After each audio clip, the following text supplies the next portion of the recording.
Okay, this is the audio review of a guide to writing sociology papers, the writing process. Okay, so the chapter argues that the secret to writing is writing. So writing is a process of writing, rewriting, and writing again. Exciting, right? No, it's basically a rinse, lather, repeat with words. And sometimes you have to repeat a few times to provide clarity. Also, the chapter discusses how writer's block can be painful. It can be annoying and stressful to have writer's block, especially when you have a deadline that's approaching. As it stresses you out, it makes it harder to focus on writing effectively. So we don't have to suffer from writer's block. Something I try to stress in this class is that once you find the strategies that work best for you, then you're able to move past writer's block or avoid it altogether.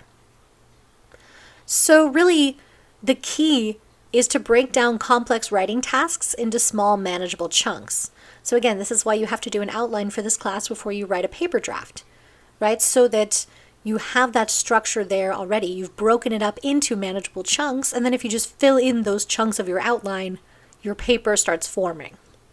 So writing is not a delivery system of ready-made ideas. You craft your ideas and arguments over time. So that means if you give yourself that time, your writing will improve immensely. So also, there's no right or wrong ways, just strategies. I ask you to try some of these strategies in our weekly writing assignments in order for you to become familiar with them.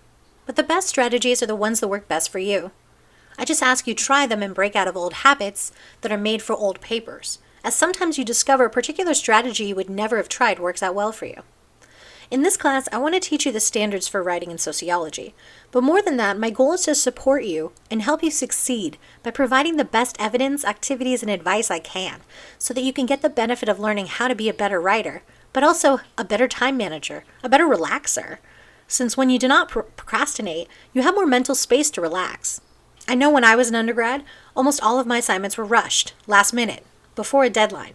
I rarely felt like I was demonstrating my potential.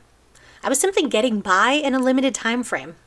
I was a full-time student with multiple jobs, so I had less than zero time to spare. And once I got to grad school and was still working full-time but having to manage a larger workload of reading and writing, I started to seek out people who knew how to actually get it all done and have work that they were proud of. I read a bunch of stuff about how to get things done, ironically, and I learned a lot that we just have to break it up into small chunks and work through those things and refine them until you're actually done. So the writing process, it's sometimes it'll become easier, and oftentimes you're going to be more motivated sometimes than others, right, to work on these things. But if you work week by week adding to your paper drafts, you'll be happy with the paper you have at the end of this class, more so than any paper you may have written in college. So later we'll also discuss about how to use the paper from this class for student research competitions where you can win some cash for a paper that you're going to have at the end of this class either way. Okay, so some strategies for getting started. Before you do anything, you should always review the expectations of an assignment just to make sure you know the parameters of the paper and the specifics about how you're being graded in order to target your paper and get an A. That's true for this class and for any class ever. For instance, when it comes to citation style, different professors prefer different styles. I personally prefer ASA style and ask that each submission of the paper be cited in ASA format. I will provide guides and links on how to use ASA, but it's the sociology citation style that's often preferred by research conferences or journals, so it'll be a good practice for you. Plus, it's the one I know, so that is a reason. In each class, you have to make sure you read the assignment instructions carefully and ask for clarity if needed, as you cannot take for granted things from one course to another, even when it comes to something like citation style. Okay, so some other strategies for getting started. You have free writing. This is a great strategy, one that works super well for me. It's the brain dump, where you simply start writing by hand or typing into your computer as a sort of free association of what you want to say in the paper. I call it a brain dump because a lot of the just crap ends up in there that you're not going to end up using. But for me, it can be helpful to shake my brain loose and get me started. And when I look through it, once I've given myself a little time away from it, so I can see it with fresh eyes, I can see all the little gems that are useful and sort those out of the crap to get rid of or to reword. So don't judge a brain dump. It's just an exercise to get the brain going and start the very beginning of paper writing. It's funny, so much of the pain of writing is wrapped up in our emotions and our warped expectation that everyone else is having such an easy time. And this is coupled with the fact that in college, we don't really teach students to time manage or to work overtime, right? College often teaches students to complete things in the shortest time frame possible. So the person that can BS a paper the best is the one with an A. It's often that we feel things about our papers, right? It's funny, I'm that way too. But when I use a strategy like free writing, I can remind myself it doesn't have to be perfect or even good because it's just a super early paper draft, and you let go of the emotional aspects of it that often lead to some writer's block. Another strategy that works for people are lists, like list writing, writing down concepts that you may need for your paper to be further developed. So there's also what the book calls the reporter's notebook, basically those classic journalism questions: who, what, where, when, why, how. And I would add to that list, so what, right? You should think when refining your paper and looking at your arguments, are you explaining the so what? The why should we care? Trust me, I care. I care too much, if anything. But it's not everyone that's a sociologist, right? And while an issue of social inequity seems obvious to us that it's a problem, so that needs to come across in the writing. It makes your paper a bit more passionate and less robotic, so it reaches people. Of course, you balance that with source information to provide logic and credibility, but you're still steering the ship with your writer's voice. Also, sometimes it can be really helpful just to talk about your ideas, right? Either message other classmates, right? Online services through the Writing Center, or really just talking to the people in your life, right? I mean, that's the fun part for me, is forcing pretty much everything I write on my significant other because they're there, right? They're a captive audience. And sometimes it can be helpful to have people to talk to about these things that aren't necessarily sociologists, because they might ask you to clarify certain points that you might have taken for granted, that because of their insight or just because of their confusion of not knowing the concept, it kind of gives you an idea of what you need to refine. So feedback is helpful, right? So when you have to explain your thoughts to other people, sometimes that really helps you construct them. Okay, some more strategies. We went through this a little bit in your weekly writing assignment, which was diagrams, right? Useful tools for outlining if you're a visual learner. So clustering is like the activity we did in the weekly writing assignment, where you basically connect concepts to the main argument or main theme of your paper. And branching is very similar. It's like a tree that starts with the main idea that's the trunk, and the main points are the larger branches that branch off into the leaves or the individual points. Columns also graphically orient your ideas, something you did in weekly writing number 2, right? And then flowchart is, can show relationships and directions of relationship between variables. Okay, so outlining is so important. It's a guide that you can go back to, like a map, that makes sure that your paper does not get lost. So you create an informal one first by throwing ideas around, but then you formalize your outline, so there are complete ideas put into a logical order. So an outline is a helpful tool for giving your paper a logical flow and clarity of argument. Like I mentioned in the previous lecture, you have the outline to go back to if you ever hit any areas of your paper where you're having issues with writer's block or where to go next. It's just kind of, again, that roadmap to get you back on track. And again, there's a great example in the book of a formal outline that can help you when constructing your outline for this class. So this week, your outline and research question assignment is due, where you submit your paper's formal outline and clearly stated research question in order to get your paper officially started in this class. So the outline in the book is a good reference to help you organize your own paper's outline. Also, there is a sample outline on the assignment link on Canvas as well, just to give you an idea of what's been done before. And anytime I have a sample of any assignment in this class, just remember, you don't have to have the exact same kind of thing as this person. It's just to give you an idea. Also, all of the samples are previous students' work, so they are not perfect, right? There might be a grammatical error or something of that nature, or maybe they didn't have the right font size or something, right? So it's not about emulating the sample exactly. It's about getting an idea of what received an A grade in the course from a previous student or from a previous semester, right? Okay, so writing a draft. So don't let the fear or anxiety stop you. Using writing strategies will help you overcome the fear associated with big writing projects. It comes back to that emotion I was talking about before. Sometimes we build these things up as much bigger than they are in our heads. So we think, oh, I can't possibly complete that. But again, if you just focus on the task at hand and just working step by step, you ignore the larger, bigger problem that, could emotionally affect you more to make you afraid or have anxiety about the paper. And that helps you move on from those feelings, right? So again, if you feel stuck, skip it and keep going, right? This is a big one. Otherwise, you just ruminate on that one thing over and over, and you're not able to move on until it's done. So something I'll keep saying over and over in this class is that you can't write a paper perfectly from top to bottom. And the reason is because you're working against how your brain actually works, right? Obviously, people have different strategies, and you got to do what works well for you. But the idea is that sometimes basically your brain can either be creative or analytical.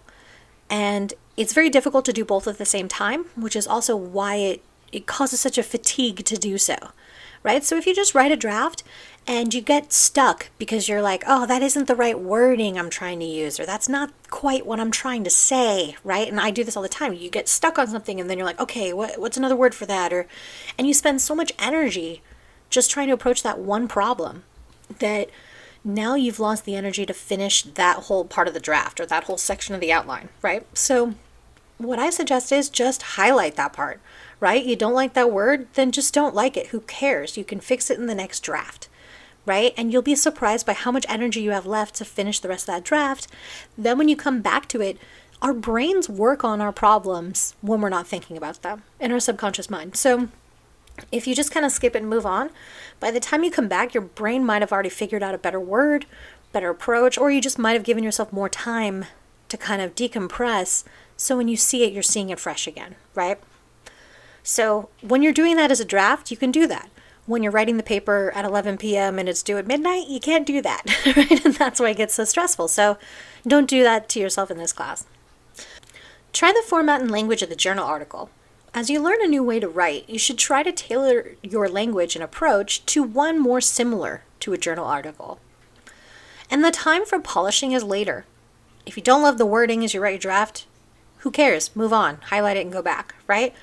Or if you're not sure if this paragraph should go there, remember for the draft, just get it done. Don't worry about having it perfect. You're going to fix that in subsequent drafts, right? So again, there's also a great example in the chapter of what a draft looks like.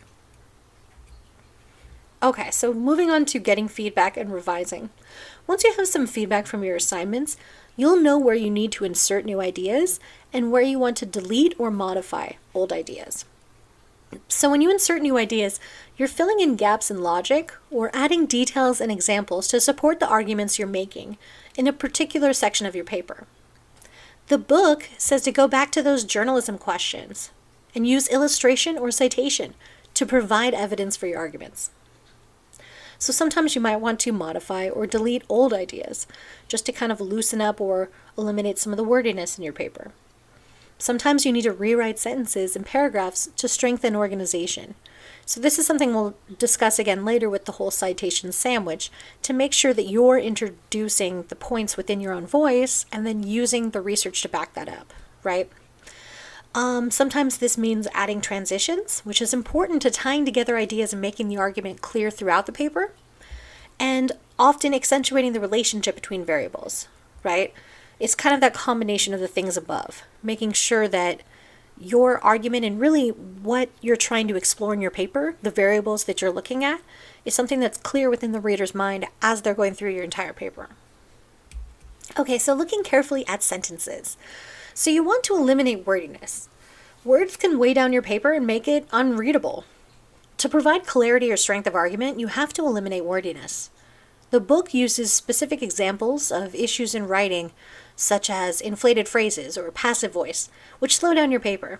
And we'll talk about these a little more when we cover grammar. Yes, I know, you're super excited about that coming up. I know I am. But it's a necessary evil. So for reference, an inflated phrase is a group of words often used together that could easily be replaced by one more efficient word.